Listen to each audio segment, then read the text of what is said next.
Hey guys, thanks for tuning in to another video on ForgottenWeapons.com. I'm Ian McCollum, and this is Mr. Val Forgett of Navy Arms. You grew up the son of, well, Val Forgett Jr., who was one of the major international arms dealers in the United States during your childhood. Yeah, and before, yeah. And there's some real Nick Cage, Lord of War kind of stories, I think. Yeah, but these are true. You know, these are, and Even and better. they're not nearly as flashy, but they're interesting nonetheless. Do tell. Well, I mean, I would say that back then it was a much different world, and people like my father existed to do things that a lot of times, if not at the direct behest of government, certainly they with their acknowledgement and acquiescence.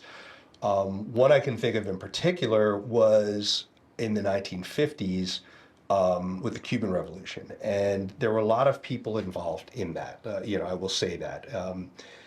But what I do know is that that was a time period where my father was heavily involved in dealing in machine guns, Okay. and he also dealt a lot in what were called DWATs then, which, for those unfamiliar, you could take a machine gun, you could basically deactivate it or deac it, but the process back then was you just put steel in the chamber. It wasn't destroying the gun No, it's like not it like is it was today. It was a reversible process, and they were actually registered specifically as DWAT is deactivated war trophy. Well, except, yeah, that what happened was once it was registered as a DAC and certified as a DAC, you could take it off your paper. This is before 1968.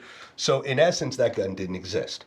So I will say that my father bought a lot of machine guns at that time, not for that specific purpose, but what ended up happening, and my mother tells me this story. My father passed away in 2002, but my mother is 86, hale and hearty, very, to this day will tell me stories and confirm the folklore from the truth. But the truth of the matter was that my father, his facility was 3 miles from the George Washington Bridge, very close to Manhattan, to New York City. And he had met with the Castros with Raul and with Fidel in Long Island, and just as kind of a introduction, that kind of thing. But shortly after that, my mother told me that there were FBI agents that came to see my father, and they gave my father a list of names, and they said, if these gentlemen happen to come to your store and they happen to be looking for DAC machine guns, the FBI is perfectly fine with these gentlemen doing that, which was legal, by the way. Let me make that clear. But at the same time, like a lot of things, it may or may not be frowned upon by the U.S. government. So that's how my father ended up buying lots of 30 cals and 50 cals and Port Saids and grease guns and deacking them and selling to these gentlemen who then did whatever they did with those. So, that was one of them. But a lot of it is, my father used to tell me, you don't need to smuggle things into DC-3. The government will give you licenses.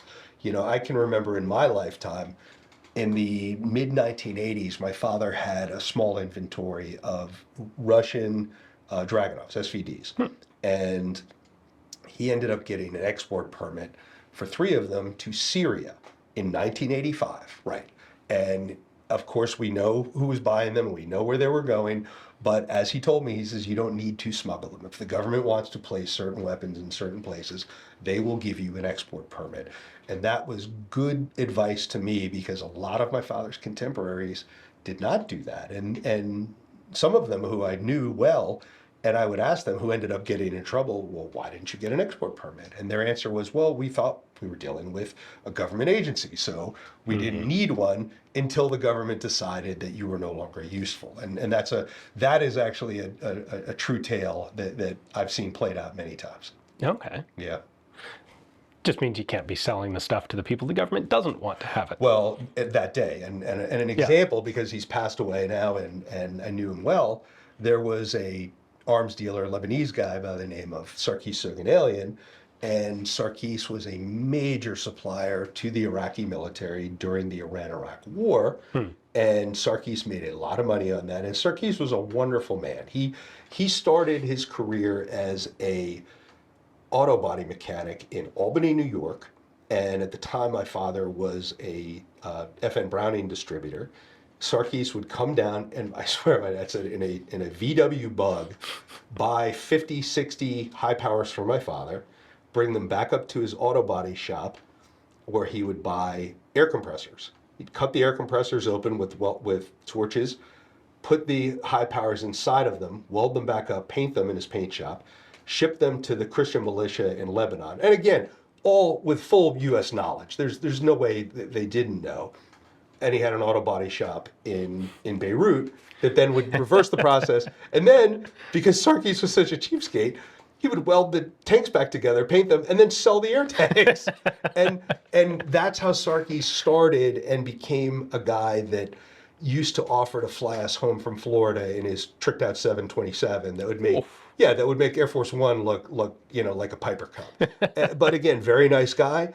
And I say that in the context of years later, when there was a change in administration and a change in policy, where Sarkis ended up getting jammed up by the U.S. government, in my opinion, for political reasons over a unlicensed machine gun that he wound up spending many years in jail at the end of his life on, because he didn't fit the politics of the day. And again, because I'm not going to say he cut corners, but he didn't take the steps that you could have taken to prevent that from being an issue downstream. And look, it goes on to this day. I'm not involved in that business. I'm way too old, and I'm way too lazy to do those sorts of things. Well, even with the precautions he took, your father got in trouble over machine guns. He did, but that's a different kettle of fish. Yeah, it wasn't it was a very different thing, but Correct. That was certainly, it sounds like something that sort of shifted your focus away from, like, maybe I can work in other areas of the firearms business that don't involve this sort of risk. There's always an element of risk, because you are at the mercy of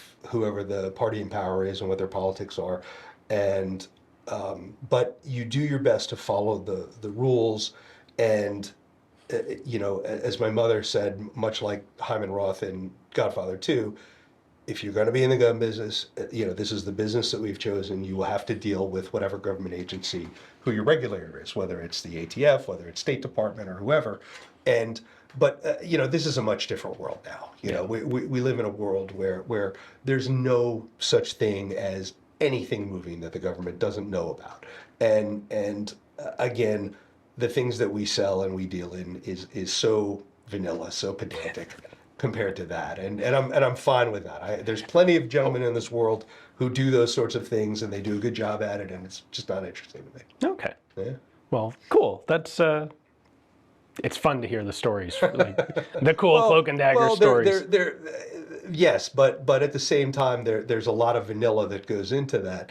But yes, there are interesting stories, and I have met interesting people thanks to my father. I mean, and I've met presidents, I've met kings, I've met heads of state, and ultimately what you find is that they're all looking for the same thing. You know what I mean? They're looking to preserve themselves. That's really what it is. Makes sense. Yeah. Cool. Well, thank you. Sure. Pleasure. Hopefully you guys enjoyed the video. Thanks for watching.